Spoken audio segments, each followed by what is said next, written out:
miettes t'accompagneront. Les miettes t'accompagneront car tu ne donnes pas les miettes à Dieu. Tu te donnes à toi-même. De la même manière que tu donnes, il te sera donné. De la même manière que tu donnes. Vas-tu te plaire avec 1 euro? Vas-tu te plaire avec 10 euros? Vas-tu te plaire avec 100 euros? Vas-tu te plaire avec 1000 euros? Donne ce qui te coûte. Même avec les douleurs, tu moissonneras avec chant d'allégresse. Et ce n'est pas que toi. Tu donnes en ayant dans ta tête tes enfants qui ne sont pas là. En ayant dans ta tête tes petits-enfants qui ne sont pas là. La semence te suivra de la génération à l'infini de générations. Et quand j'ai dit ça à l'église catholique, mes amis ont pris ce que une pauvre femme a donné. Ils ont dit qu'elle a donné des pièces. Des pièces. Non, elle n'a pas donné les pièces. Elle a donné tout ce qu'elle possédait. Tout ce qu'elle possédait. Elle n'avait plus rien après pour manger. C'est cette abnégation qui a retenu Jésus. Dieu n'avait qu'un seul fils. Il l'a donné pour ne rien avoir après. C'est là. Abraham n'avait qu'un seul fils. Ismaïl était déjà parti.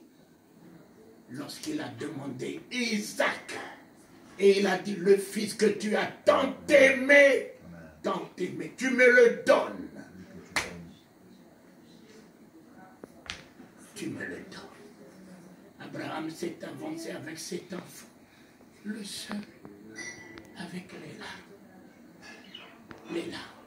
Et regarde aujourd'hui, Abraham possède Syriac.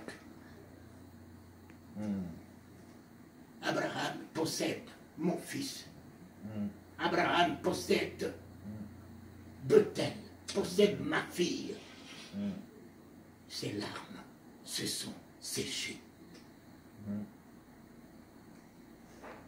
Mon père Abraham, mon père Abraham, même dans la nouvelle naissance, la nouvelle alliance, mon père Abraham, notre père Abraham, le père de la foi.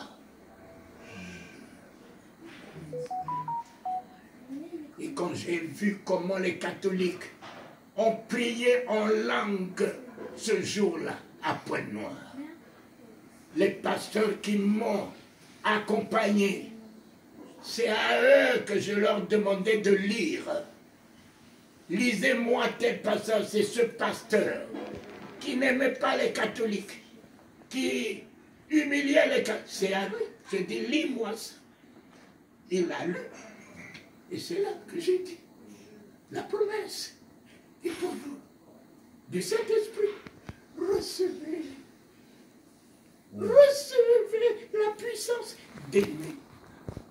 La puissance de pardonner. Parce qu'il y a des choses humainement parlant qu'on ne peut pas pardonner et pire encore oublier.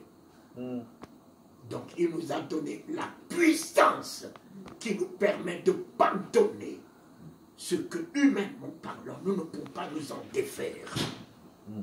Il nous a donné la puissance d'aimer quelqu'un qui te donne vraiment, qui te fait de la peine. Mais comment aimer une telle personne si tu n'as pas la puissance de l'amour au-dessus de son ingratitude, de sa méchanceté? Voilà la puissance.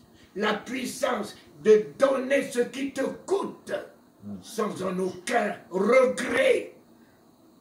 La puissance de chanter, triompher de tes soucis, triompher de tes problèmes, triompher de la situation dans laquelle tu te trouves, mais tu chantes avec une puissance qui t'a franchi et qui a franchi l'Église.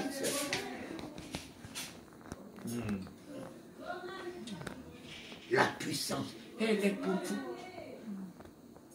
La puissance de t'élever dans la foi, au-dessus des épreuves. La puissance, vous en avez.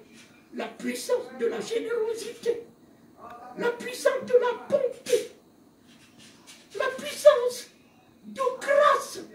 Réponds de la grâce. La puissance d'une vision. Élève ta vision au-dessus des événements, au-dessus des circonstances. Élève ta vision. La puissance du comportement, de ton attitude. Élève ton attitude. Élève ton comportement. La puissance du langage. Ne pas dire ma femme elle est morte. Comme je l'ai entendu à Kinshasa. Ma femme elle est morte. Mais Jésus avait la puissance de dire au-dessus des événements, des circonstances, Lazare dort. Lazare dort. Il faut avoir une puissance pour élever ton langage au-dessus des événements et des circonstances.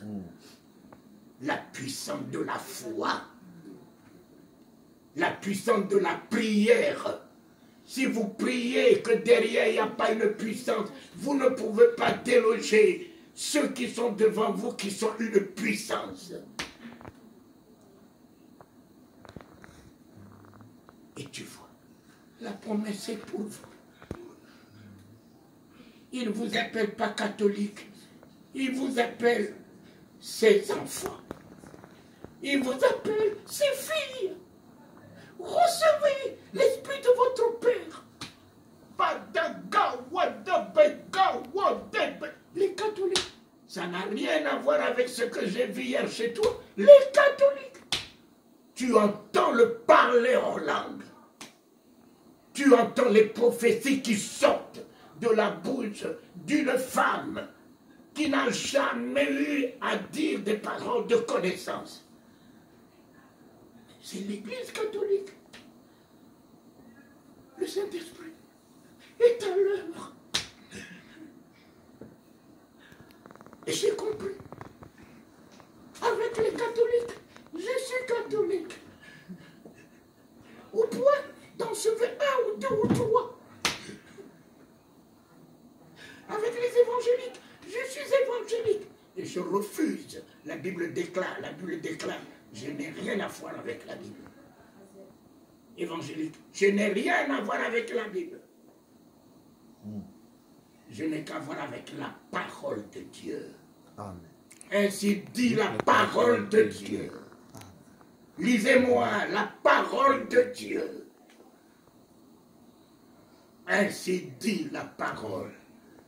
La main de Dieu n'est jamais derrière la Bible. Jamais. Quand tu engages la Bible, Dieu ne s'engage pas avec toi. Le diable utilise la Bible, il est écrit. Lui, il est aussi écrit. Il avait aussi écrit, qui était la puissance de la parole. Et le diable ne peut pas tenir avec la Bible. Mon fils, tout le monde utilise la Bible. Mais tu ne peux pas utiliser la parole de Dieu. Mon ami, vous utilisez la Bible même pour escroquer les gens. Mais tu ne peux pas l'utiliser. Jésus, qui est la parole de Dieu, la vérité, pour escroquer les gens. Mon ami. Et c'est pour cela que,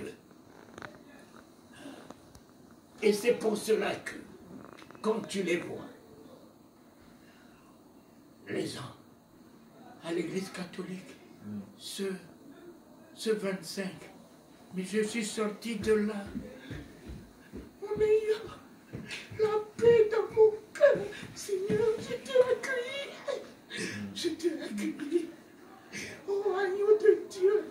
Je t'ai accueilli dans ma crèche, dans ce cœur. À partir de ces 25, une autre dimension me sera donnée.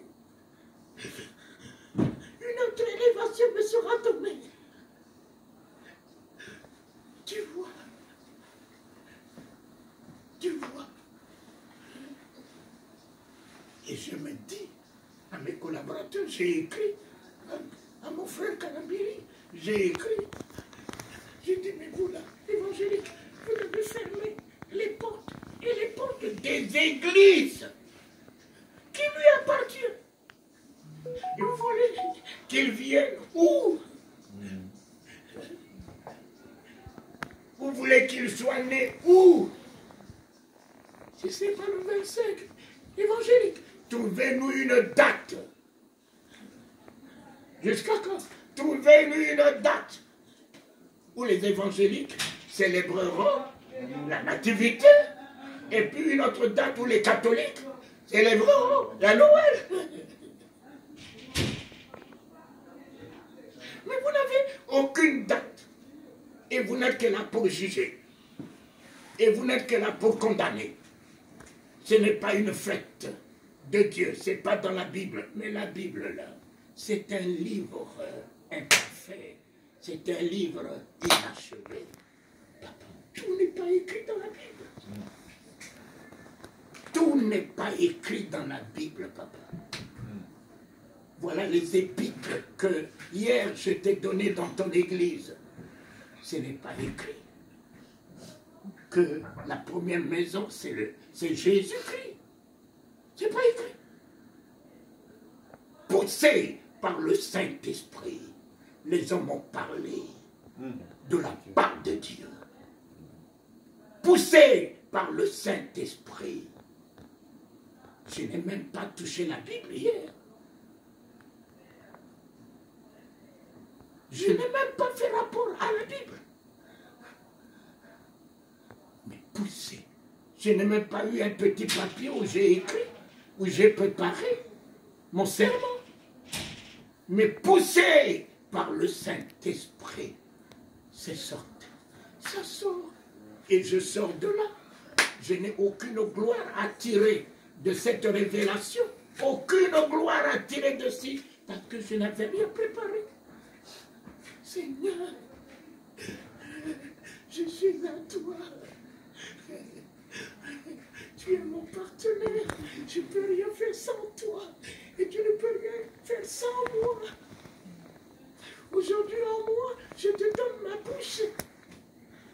En moi, je te donne ma